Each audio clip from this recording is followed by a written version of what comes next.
I think NATO has made a mistake, and now this mistake must be corrected. The airstrikes are mistake enough. Those airstrikes were done without authorization from the United Nations, disregarding the views of countries like Russia, China, India, and this has placed the world in a very, very difficult situation.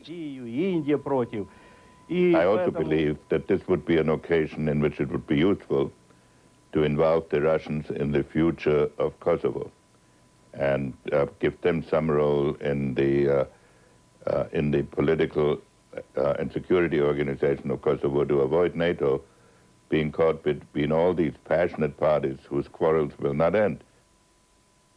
A B-1B bomber returning to Fairford early this morning after a 6-hour mission. Last night, 2 of the bombers attacked military targets in Yugoslavia. Today, the aircrew spoke about their mission, though they don't want to be named. This man, a weapons specialist, was in combat for the first time. You know, honestly, I went through a lot of different emotions during the course of the mission. Actually, to be honest with you, most of the excitement came before getting in the airplane, because something familiar about getting in the airplane kind of went back to the way, in a certain sense, like it was in training. The bombers at Fairford are carrying a payload of up to 84 500-pound bombs. They're so-called dumb bombs without any guidance systems. The B-1B can fly supersonic, but its missions so far have been at subsonic speeds. It's a very smooth ride, kind of compare it to a big Cadillac from time to time. It's very good at high altitude and fantastic at low altitude. The wings sweep anywhere from 15 degrees, which they're at right now, full forward, to all the way back to 67.5 degrees for high speed if we need it. The B-1Bs usually fly with a fighter escort because they're penetrating heavily defended airspace. Up close and personal is how one senior commander described their role. Andrew Moore, Sky News, RAF Fairford.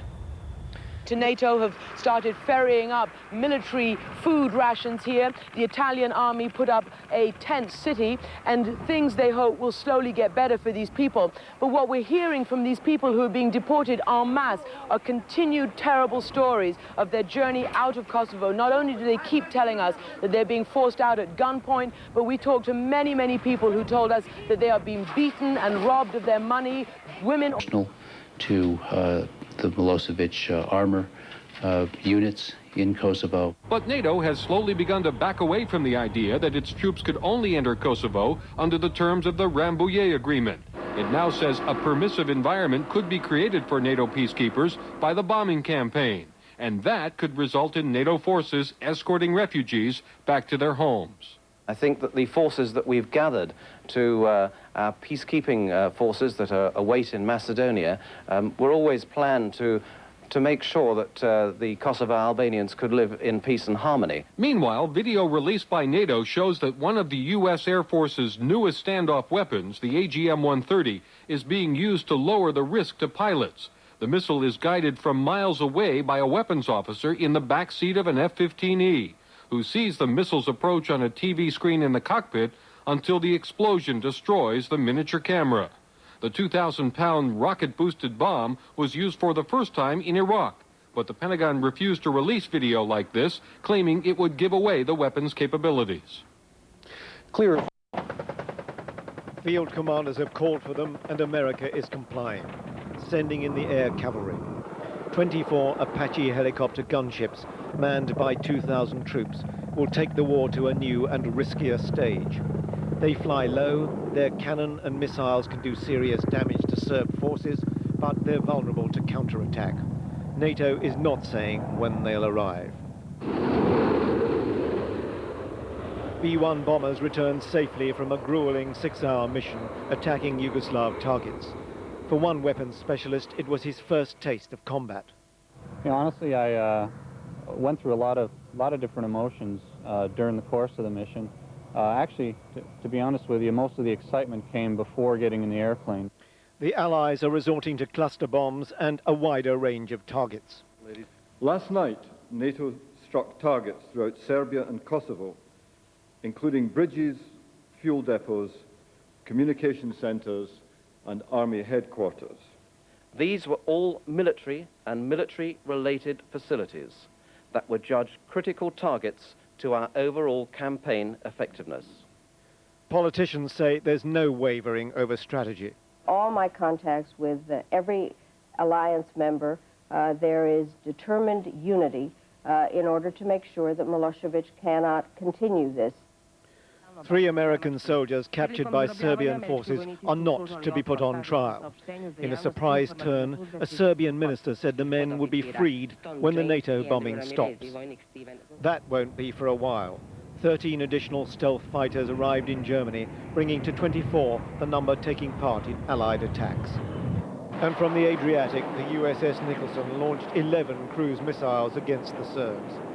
Yugoslavia claims 3 civilians have been killed and their air defences have downed a missile. Claims which are unconfirmed. Gary Lloyd. To the refugees on the border. Today saw the first consignment loaded hand over hand onto French helicopters to be flown up to the Kukesh refugee centres.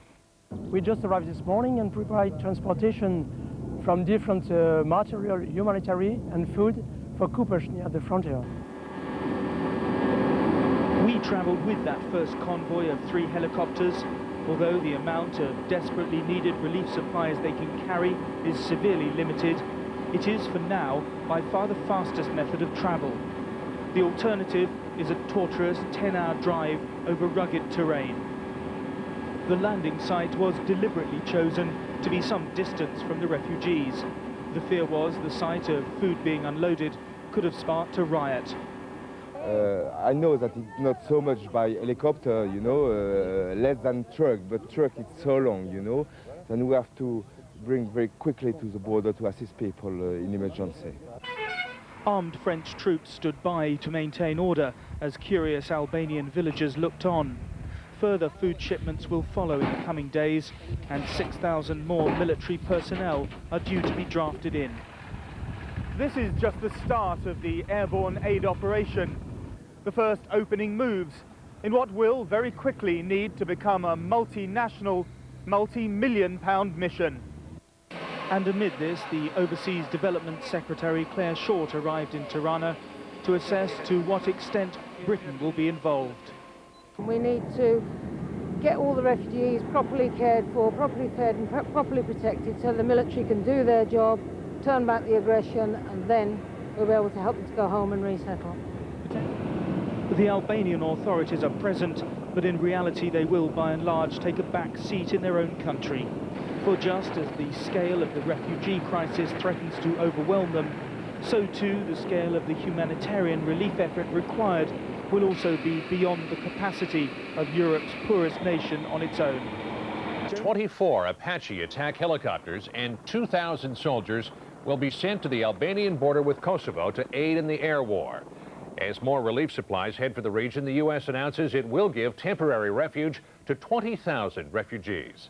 And Yugoslav officials say the 3 captured U.S. soldiers will not stand trial and will be released when the bombing campaign ends. There are growing calls this Sunday evening from members of Congress to send ground troops into Kosovo or risk losing the battle with Slobodan Milosevic. While the president still insists air power is enough, Bill Plant reports what the Pentagon announced today may be an indication that it's not. Bombs from NATO aircraft pounded Belgrade overnight and today wiped out a thermal plant which the Serbs claim provided heat to 1 million people. The smoke had barely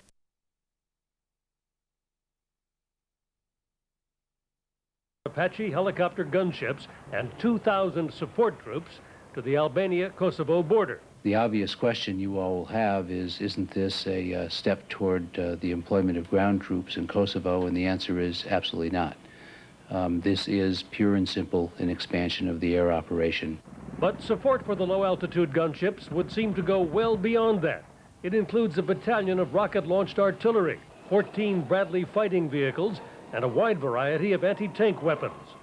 In the face of mounting criticism that the situation in Kosovo has spun out of control, many in Congress say the air war isn't enough. This situation needs to be remedied and remedied quickly, and the only way we're going to be able to do that is bring the full might of American military and NATO capability to bear. This is going to be the beginning of a very large problem for the United States, which eventually will require a lot of ground forces. We have to get on with it.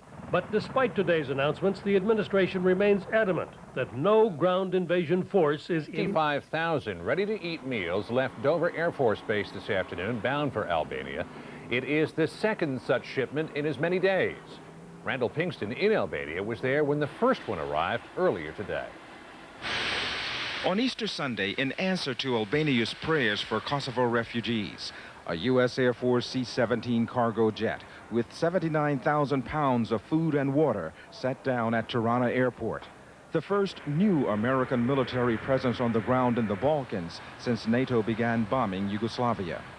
This initial deployment will soon be joined by other American forces and is expected to become part of a larger NATO humanitarian mission.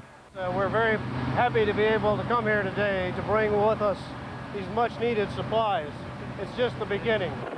The U.S. military wasted no time, employing helicopters to fly over Albania's snow-capped mountains to deliver food and water to the Kosovo refugees waiting in Kukës. This trip from Tirana to Kukës normally takes 7 hours over bad roads, but the U.S. military reduced travel time to just 30 minutes. Had you expected to be here on this Easter Sunday? Well, not really. My group got about 30 hours notice on this mission. The group's a contingency response group, and that's our job, is to move fast like this. So here we are. The Air Force emphasizes this is a humanitarian mission, but these are special operations aircraft designed to operate in dangerous and hazardous conditions. And these humanitarian troops are heavily armed and alert for any sign of threat from Serb forces who are less than 30 miles from the Kukës airfield. But now the mission is humanitarian, and with this new presence, the U.S. moves ever deeper into this conflict. Randall Pinkston, CBS News, Tirana.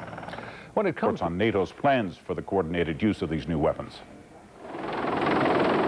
The Apache gunships have the ability to operate at night and in bad weather and fire laser-guided help. It's to give us the type of tank-killing capability that the bad weather has denied us. It will give us the capability to get up close and personal to the Milosevic armor units in Kosovo. But NATO has slowly begun to back away from the idea that its troops could only enter Kosovo under the terms of the Rambouillet Agreement. It now says a permissive environment could be created for NATO peacekeepers by the bombing campaign, and that could result... Serb army. Serbian television showed pictures, apparently taken inside Kosovo, of the Serb Third Army digging in. NATO wants to hit small troop clusters like this, and to do so, a new weapon is being sent to the region. 24 US Apache helicopters will go to Albania.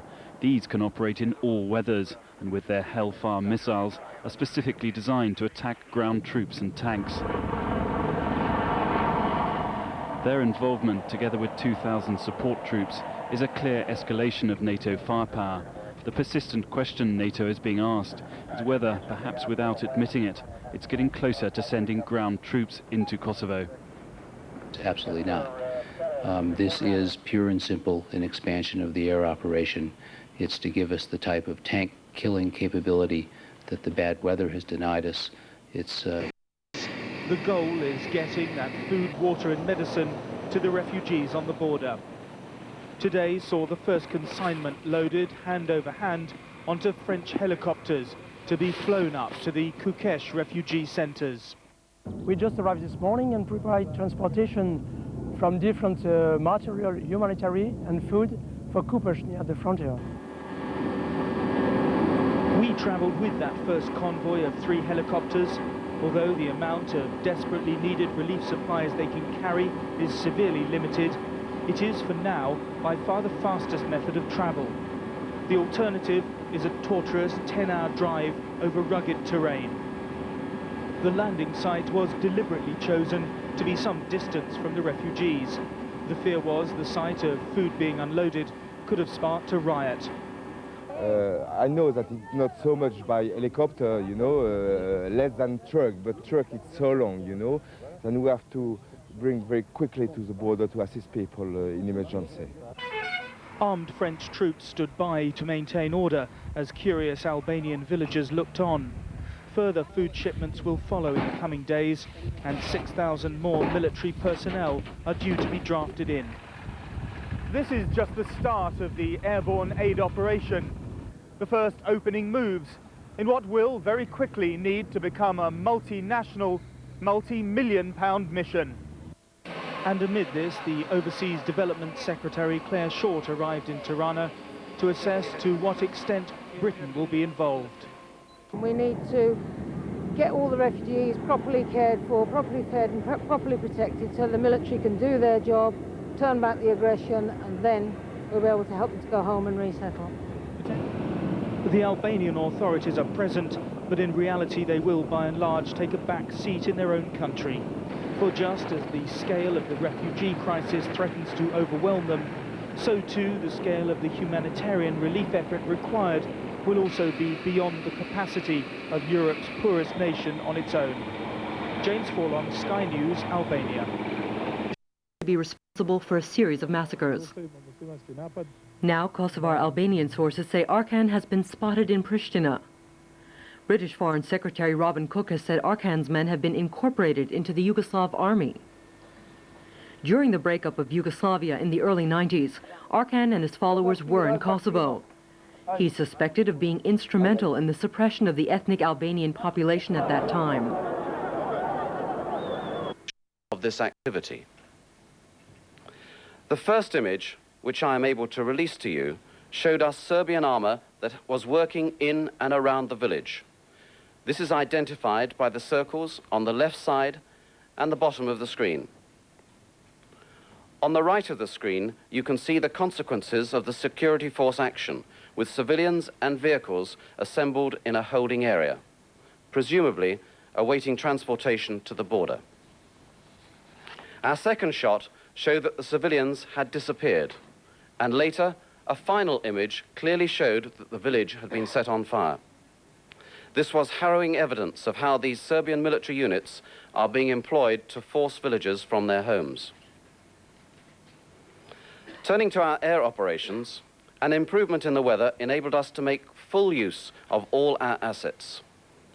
As you can see from this graphic, we hit a comprehensive number of targets throughout the full range of military categories. These included petroleum production and storage, airfields, air defenses, ammunition storage, and bridges. I would like to reiterate that every one of our targets is carefully chosen and vetted to ensure its military significance, and each attack is planned with meticulous scrutiny to keep collateral damage to civilian property and loss of life to the absolute minimum. In Belgrade, we also hit an important headquarters of the Frye Air Defense Forces. I told you yesterday of the destruction of the Security Institute, and today I can show you before and after reconnaissance pictures of that target. As you can see, it was heavily damaged. We also targeted Serbian forces in the field. These next two slides in Kosovo give you an indication of the forces we are trying to interdict. Careful scrutiny showed us a field-deployed surface-to-air missile system and its support vehicles, together with numerous armored vehicles. The second image pointed us to more deployed equipment. Both target sets we were able to subsequently attack. There was considerable surface-to-air missile activity last night and anti-aircraft fire, but all our aircraft returned safely. We had no airborne claims, but believe we may have damaged several MiGs on the ground. The weather forecast remains favorable, and we will continue to intensify our operations. We will capitalize on the clear weather to attack strategic and operational targets throughout the operational area. But in particular, we will focus our attention on fielded forces in Kosovo. However, this is no easy task. You may remember I described earlier in the week the cat-and-mouse tactics being employed by Serbian armored units. They are taking every advantage of deserted buildings and terrain to camouflage their positions. Nonetheless, we are putting considerable efforts into this critical task, and I expect that these attacks will soon severely disrupt Serbian military and special police operations on the ground. I have only one cockpit video for you today, which is pretty self-explanatory, but you will see towards the end of the clip 2 bombs coming in from the right-hand side.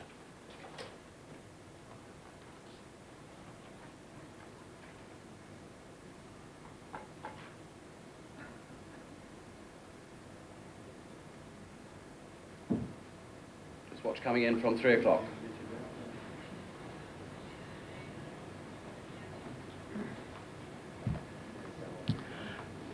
Thank you very much, ladies and gentlemen. I now hand over to Jamie.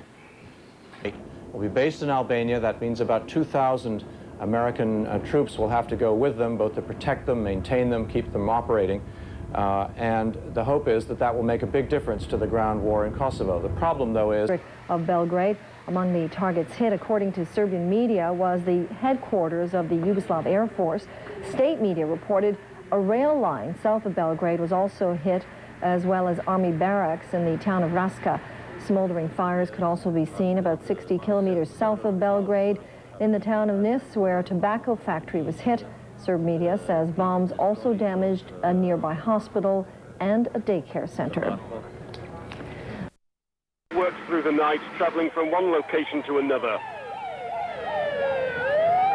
Above them, cruise missiles were coming in. I saw several barrages of anti-aircraft fire going up to meet them. At one point, overhead, what sounded like a plane could be heard. As the fires burnt, the authorities said they'd hit 3 cruise missiles. We have no independent confirmation of that. This is what the location the fires were in looked like today. This is the Zvezdara district of the city centre and is, or was, a police complex. Many other targets were hit, including Belgrade's civilian airport and other towns in Serbia. Water tankers were brought in to assist the fire crews.